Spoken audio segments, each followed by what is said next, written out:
What's up, guys? Wes McNair here from The Living Perspective. You already know what the deal is. I'm out here on the Tannery Trail. I got my bike here, helmet, Camelback. Thank you, Zachary, for that. Coming in handy. I'm using it as a little backpack. So I've seen a few people posting, asking about the pineal gland, how to activate the third eye. So real quickly, I want to talk about the pineal gland, how to activate it, what are the purposes, what are the uses, how long have they been talking about the pineal gland and the third eye? Well, for at least 13,000 years, if you look at ancient pyramids, ancient Hindu temples, temples in China, Buddhist temples, all of them have some kind of symbolism involving the third eye, or this pine cone shape, which is where the third eye gets its name, the pineal gland. It's because it actually looks like a pine cone. So there's a lot of ancient symbology in ancient Egypt where they have these guys, and even in Sumerian, they'll show these guys holding a big pine cone. Well, that's symbolism for the pineal gland. And what do they say it does? Well, they say it's basically the gateway for the soul. They call it the seat of the soul, but basically it's like a gateway for our soul or consciousness to access other dimensions. So it's like a portal into higher dimensions, basically. Not only that, but it is also how you have an imagination. Think about this. Whenever you imagine anything, imagine an elephant. Okay, you see a little picture, a little video of an elephant in your head, a little screen there. Well, that is your pineal gland. And what's really fascinating about that is that what it's doing, the pineal gland actually has rods and cones just like the retina of your eye that receive light. And we know for a fact that your pineal gland is responsible for serotonin and melatonin.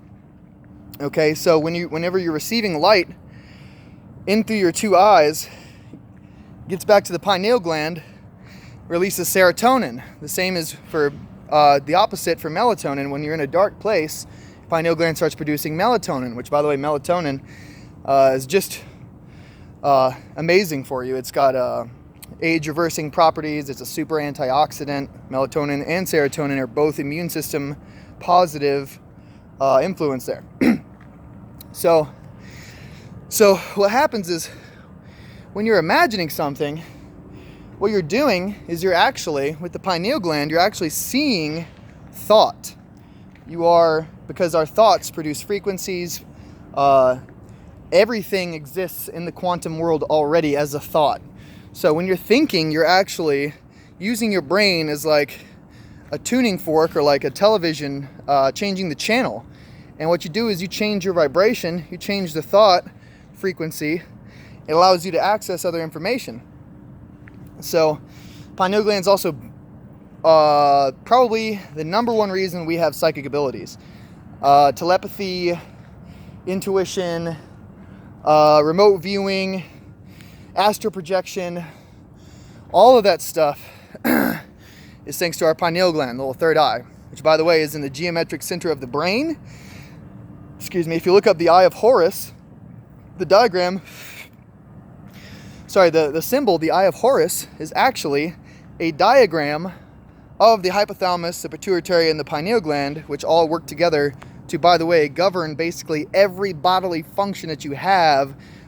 Pineal gland, pituitary gland, which is the master gland, the hypothalamus, they work together to control everything that you do. Hunger, thirst, everything that goes on, all the bodily systems that are going on there.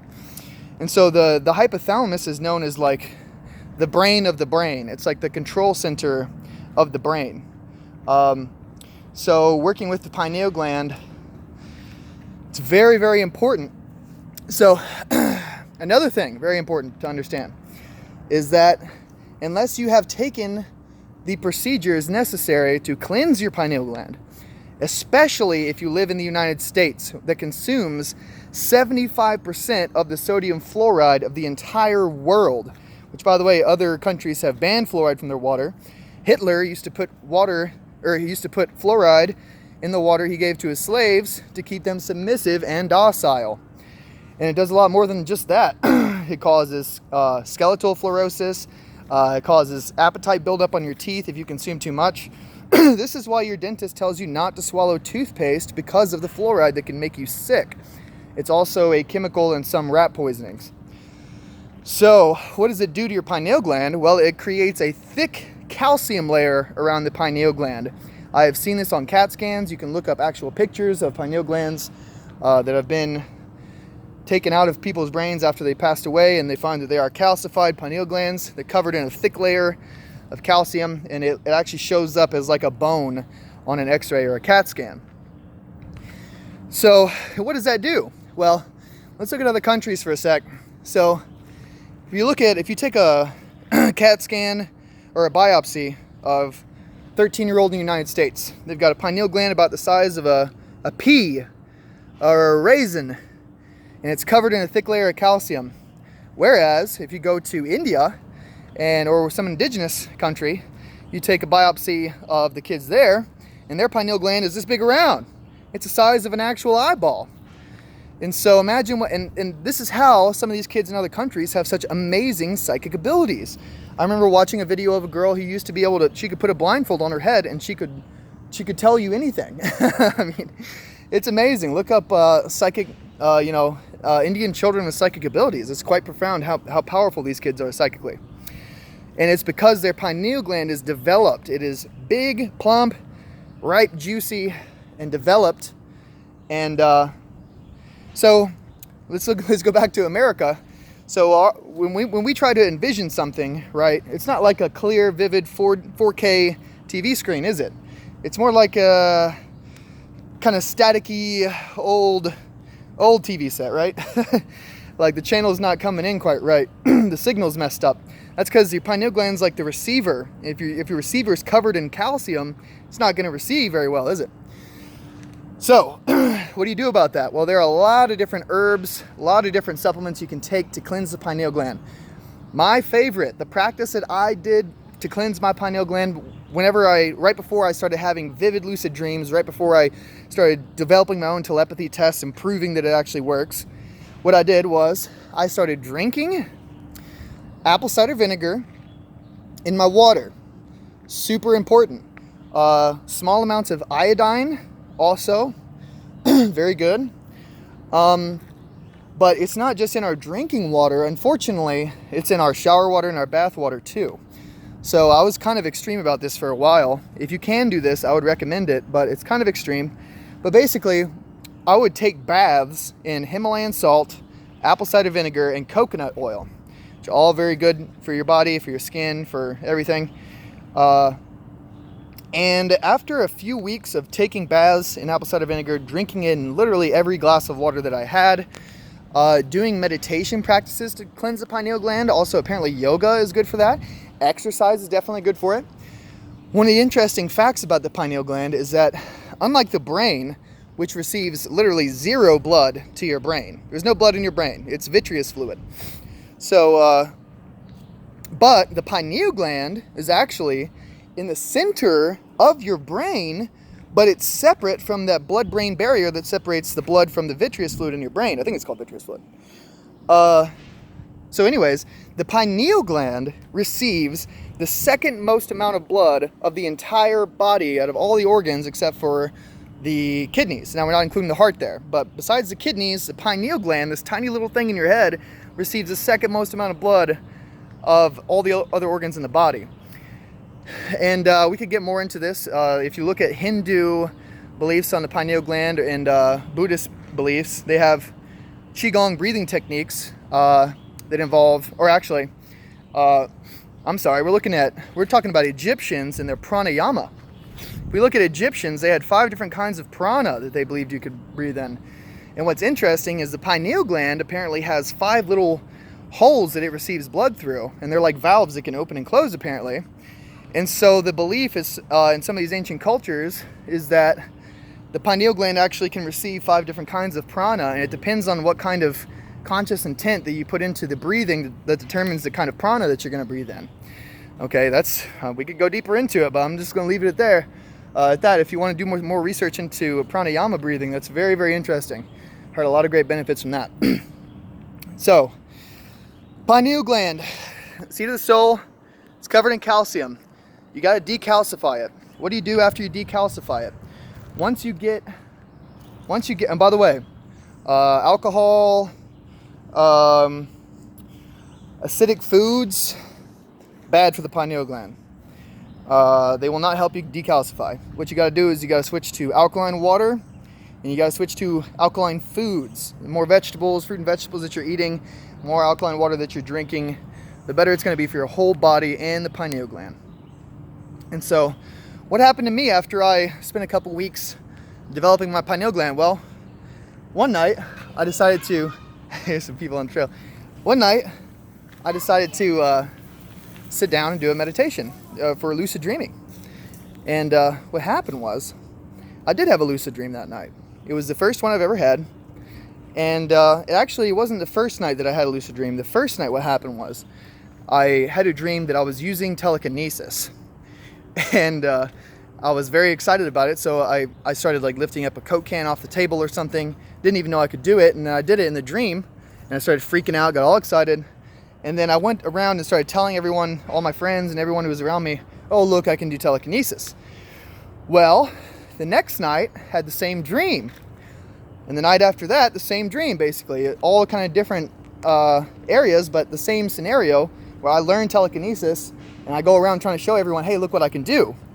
So it was about the fourth or fifth night of having the same kind of dream that I became lucid in the dream. What happened was, I moved a little object with my mind, and I thought, oh my God, I can do telekinesis. Let's go around and tell everyone. And I was like, wait a sec.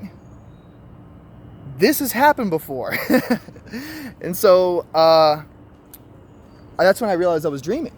I said, oh my God, I've done this before. I think I have telekinesis. And then I go around telling everyone, oh, you okay, man? You good? Go a little fast. Woo. Oh, homie almost wrecked over here. He did wreck, actually. Going a little too fast. So I had that dream like the fifth night. I was sitting in a room doing telekinesis. Realized I was dreaming because I had the feeling, oh my God, I've done this before. It was like deja vu. And then I said, oh my God, I'm in a dream. So what did I do? I ran up to my best friend in the dream. One of my best friends, Timothy Westbrook, was in the dream with me. I ran right up to him, and I was like, dude, I'm having a lucid dream. You're just a part of my imagination. And he said, you're right. And so that was kind of mind-blowing. But all this happened after I started working to develop my pineal gland. I also developed a telepathy test shortly after that. I went to a psychic, actually, and she did a reading on me, told me that I was the first person she'd ever met whose pineal gland was 100% active, and she did not have to activate it. So later on, after she told me that, I developed a telepathy test. Went over to my friend Alex's house, started doing the telepathy test. I was only able to get 3 out of 10 answers correct the first time. And then I pulled out my little dowsing crystal, my little star tetrahedron pendulum, and I was able to answer with 100% accuracy a total of 28 questions, because for each, the way the telepathy test worked is there were 4 options I had to choose from, 4 different shapes that he would be visualizing one of these shapes, and I would have to try and guess which shape he was visualizing. So what I'd have to do for each answer that I gave to Alex, I would have to get 4 answers from the crystal, because I'd have to say, in my head, he is visualizing the circle, he is visualizing the square, he is visualizing the triangle, he is visualizing the cross. And I would get a clear yes on one of those, but I would always go through the rest of them just to be sure. So on the 7th round of doing this, the answer was the first one. It was the triangle.